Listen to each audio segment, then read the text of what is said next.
It's amazing because right now over the weekend we got reaction from Mayorkas, chief of DHS, and Cheatle, head of Secret Service. They're outraged at the DEI questions that have been asked in the wake of the Trump. No one gives a shit. We don't care. Yep. Take your feelings and stuff them. Enough. A man is dead. Enough. President Trump was shot and nearly lost his life, and 2 others were shot too. We couldn't care less about your faux outrage over the questions we're asking about whether you tried to DEI the Secret Service right into an unsafe position. And before we get into this video, breaking this morning, Secret Service Director resigns amid uproar over Trump assassination attempt. Secret Service Director Kimberly Cheatle resigned on Tuesday as she faced backlash over the security failure underlying the attempted assassination of former President Donald Trump earlier this month. The decision came after Cheatle appeared for a hearing before the House Oversight Committee and testified that the Secret Service failed its mission to protect leaders under its charge. Both Democrats and Republicans had called on Cheatle to step down. In light of recent events, it is with a heavy heart that I have made the difficult decision to step down as your director, Cheatle said in an email to the Secret Service. Now back to the video. James Comer giving Secret Service Director Kim Cheatle a hard time on whether they placed a Secret Service agent on the roof, why they didn't adequately prepare for a possible shooter on the roof in question. Watch this. One of the things that you said, I believe in an interview, that there wasn't an agent on the roof because it was a sloped roof. Is that normal? And do you fear that that immediately creates an opportunity for future would-be assassins to look for a slanted roof? I mean, this is a huge question that every American has. Why wasn't a Secret Service agent on the roof? And there have been reports that agents were supposed to be on the roof, but it was hot that day and they didn't want to be on the roof. Can you answer any of those questions, Director? So I appreciate you asking me that question, Chairman. I should have been more clear in my answer when I spoke about where we placed personnel in that interview. What I can tell you is that there was a plan in place to provide overwatch, and we are still looking into responsibilities and who was going to provide overwatch. When we are providing overwatch, whether that be through counter snipers or other technology, prefer to have sterile rooftops.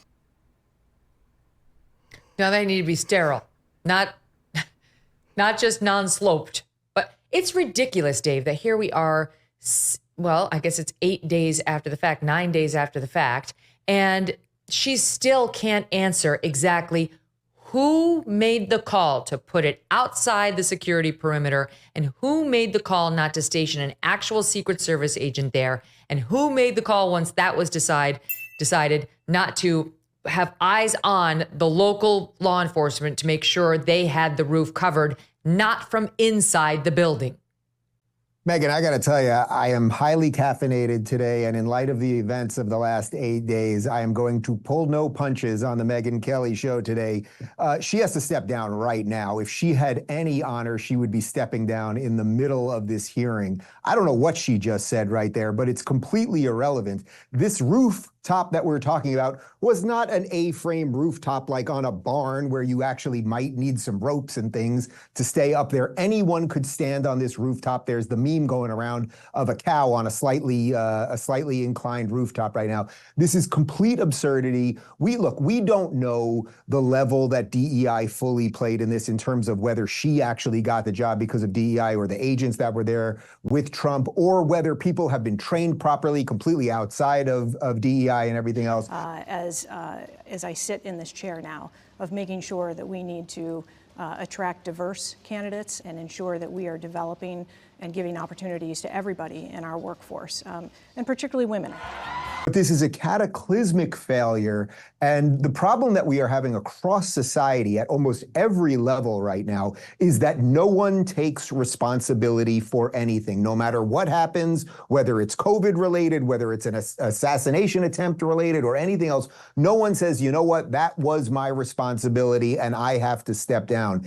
She is an absolute, utter embarrassment. That was complete word salad right there. I don't care about Overwatch or anything else. We've all seen the image. I know you put it up on your show where you can just so cleanly lay out the visual that the shooter had on Trump, the sniper on the shooter and everything else. This should have absolutely never happened. And I have to say, God bless Donald Trump for even being out there at the Republican convention, knowing that it largely seems that not only is the system rigged against him, but who the hell knows what's going on with security right now.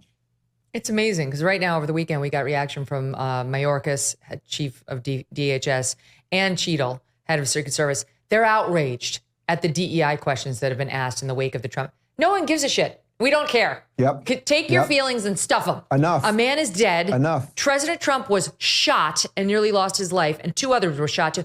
We couldn't care less about your faux outrage over the questions we're asking about whether you tried to DEI the Secret Service right into an unsafe position.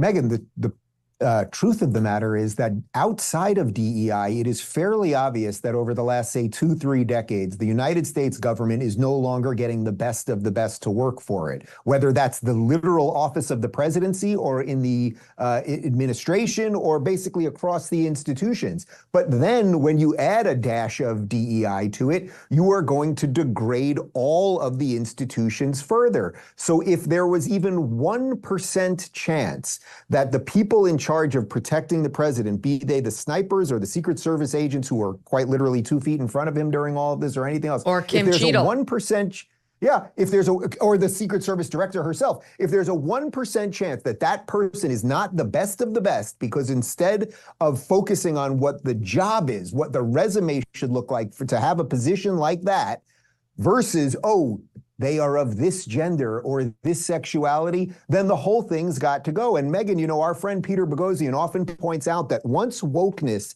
enters any institution, by default, it destroys that institution, because whether you're selling widgets or your job is to protect the president of the United States, once you deviate from what that intention is, what is the purpose of your company or your institution? Once you deviate and start looking at gender or skin color or anything else, as opposed to the meritocracy that this country should all be about. And just to give a quick reference, look what happened to Bud Light last year. Look at Target.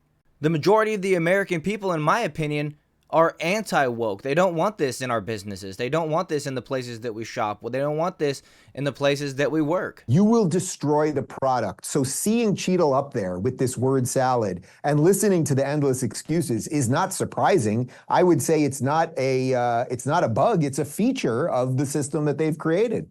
She's infuriating. I'm thrilled to see, for once, Democrats and Republicans uniting to pummel Kim Cheatle. They've recognized how inappropriate she's being and how poorly this was handled. Here's a soundbite. This is Representative Raja Krishnamurthy, Democrat of Illinois, who's getting all over Cheatle on the fact that they knew, according to reports, at least an hour before the shooting, that they had identified a suspicious person, that they lost track of this person, and they still let Trump take to the stage. So watch this.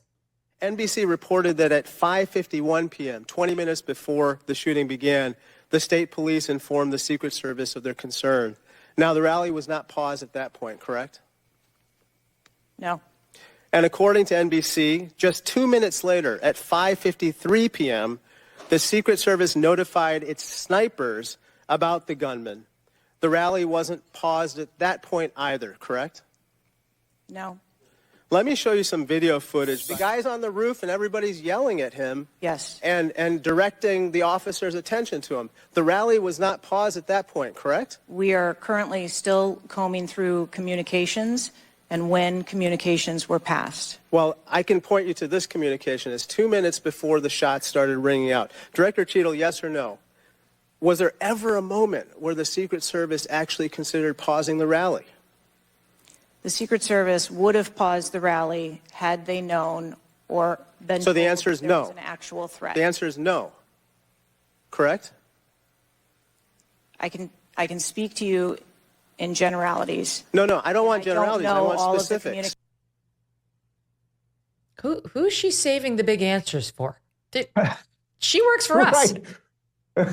I can speak to you in generalities. What are you doing up there, lady? I'm telling you, Megyn, she should just resign right now, today. This is just such a travesty. It's insane. You know, Megyn, you and I both have IFBs in our ear. You know what they are, and most of your audience probably does. That's so that your director can tell you that there's a video clip coming up or something. So think about what's going on that day at the Trump rally. There are at least 2 minutes where we know people were yelling about somebody with a gun over there on the building. All of the Secret Service agents have one of these IFBs in their ear. That means that there's central communication somewhere where they're being told what's on the ground. Oh, there's a shady looking guy over there, or somebody's been in the bathroom too long over there. That's a little bizarre. Or there's a package outside of the stage, whatever the series of things might be. That there were 2 minutes where all of these people, they're not disconnected unless they're somehow claiming that the entire system went down and they had no way of communicating with each other. The fact that 2 minutes went by where people are seeing something, screaming about a guy with a gun, on top of the hour that was just referenced right there, where they thought someone, kind of shady was there. It's all a failure of the system that they have created. Now, again, whether that's perfectly DEI related or not, we can set aside, but ultimately it falls on her. So she either has to say, I will resign right now because I did not put the proper policies in place, or she has to find somebody to fire. That probably wouldn't be just for the person that they'll, just throw aside. It should be her, but this is an absolute embarrassment and a perfect she's a perfect avatar for a system that does not work anymore. She can't answer a question. She doesn't know what her job is, and she's given word salad. Who decided to put that building outside the perimeter? That's what I want to know. And I don't care if it's a woman or a man. Maybe it was a man. I really think that's the person. That's person number one on the blame scale. Who made that dumbass decision to put that outside the security perimeter? And then who decided to entrust it to local law enforcement, which when it was an obvious spot from which something bad could happen? And then who failed to oversee them? Now, I will say, and I'm not making any excuses, but that building was a known staging area. It was full of police inside.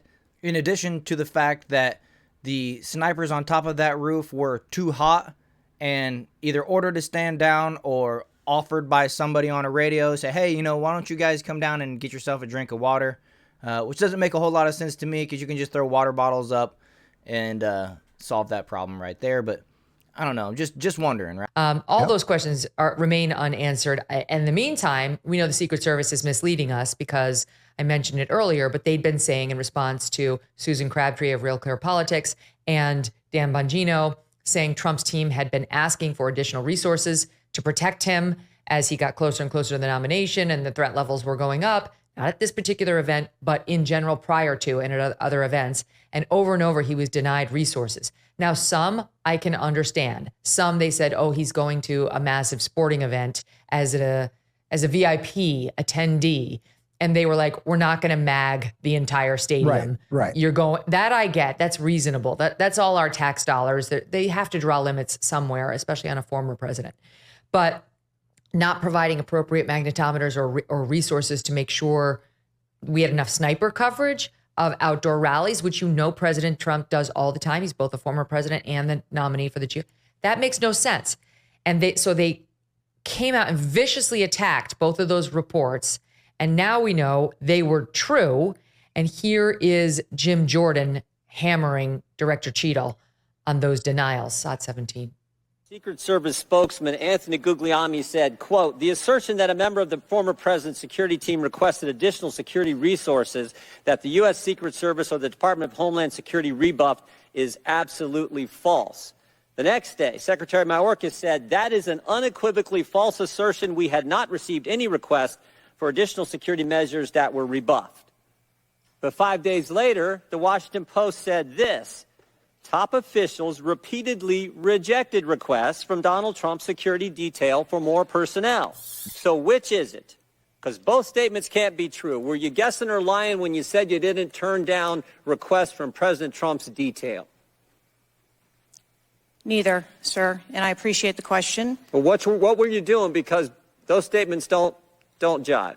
So what I can tell you is that for the event in Butler, there were no requests that were denied.